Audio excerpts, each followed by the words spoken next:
Hello, welcome to the GTV, South Sudan Global. If you have not yet subscribed, please subscribe as we'll continue to bring you informative videos. Kalisto Wani Ladu is the former mayor of Juba City, Central Equatoria State. Politically, Kalisto is known to be abrasive, loose, and frank. While these traits earn him deep admiration from his constituency, Central Equatoria State, they also earn him haters in equal measure. It is not our specialty to blame or absolve him of his recent utterances concerning land grabbing in Juba, which other South Sudanese find tribal and hateful. We leave that to the court of public opinion. However, we feel that arresting Kalisto Wani ignores the real issues, i.e. clamping down on freedom of speech and the ongoing land grabbing not only in Juba but also across South Sudan, with many actors including neighboring countries participating in the vice. In today's analysis, we have analyzed two reasons why Kalisto Wani should be set free. Here are they. Number one, freedom of speech. Our flawed transitional constitution 2011 grants freedom of speech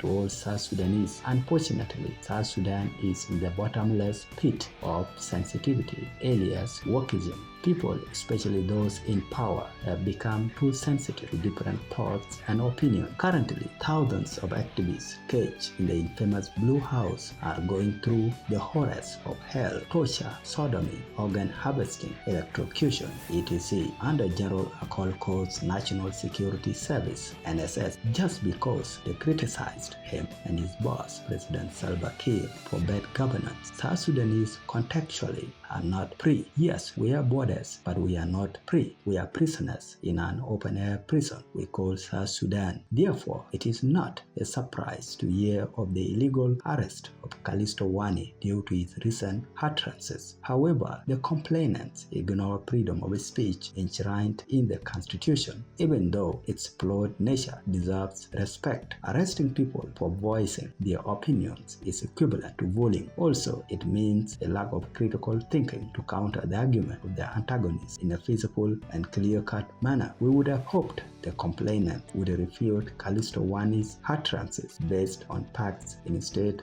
of resorting to physical intimidation. When it comes to freedom of speech, nobody is untouchable. In fact, no topic is censorable. Societies that embrace freedom of speech usually advance faster than those that curtail it. Number two, land grabbing is real. In his utterances, Kalisto Wani presented a picture where land grabbing is proceeding unabatedly. This is the cold hard truth. There is land grabbing going on, not only in Juba, but also across the country. Looters who accumulated ranks, money, and prestige in the most kleptocratic government on earth, second only to North Korea, are grabbing land in broad daylight. Sadly, the land grabbers hide behind this myth that certain factions of our society yet more to liberate the country. The land grabbers are not following any constitutional or customary laws per se. They are using the barrels of guns to smooth their way. If we yearn for a stable South Sudan, it is high time we call to order the land grabbers and other abusers of South Sudanese rights. If someone buys land legally, there is no problem with that. However, grabbing huge tracts of land is immoral and satanic. Moreover, when buying land, there should be a limitation on the acres allocated to the buyer. We don't want a country where a few people own the whole country and millions of South Sudanese are rendered landless. The law also must take into consideration the concerns of the host community. Bari, almost every other tribe had their ancestral land to fall back on, but the Bari community only has Juba and the surrounding areas. Where do we expect them to go? The law must grant protection, customary land ownership. Once customary lands are set aside, it is up to the Bari community to decide how to utilize that land, and nobody should ever mess with any customary land allocated to the Bari community. The same approach can work in major towns countrywide. All in all, we urge the authorities to release Kalisto Wani immediately. Focusing on symptoms rather than the root cause can backfire badly. Additionally, we urge the authorities to fix the law of pest and punish the land grabbers. The government should form an anti-land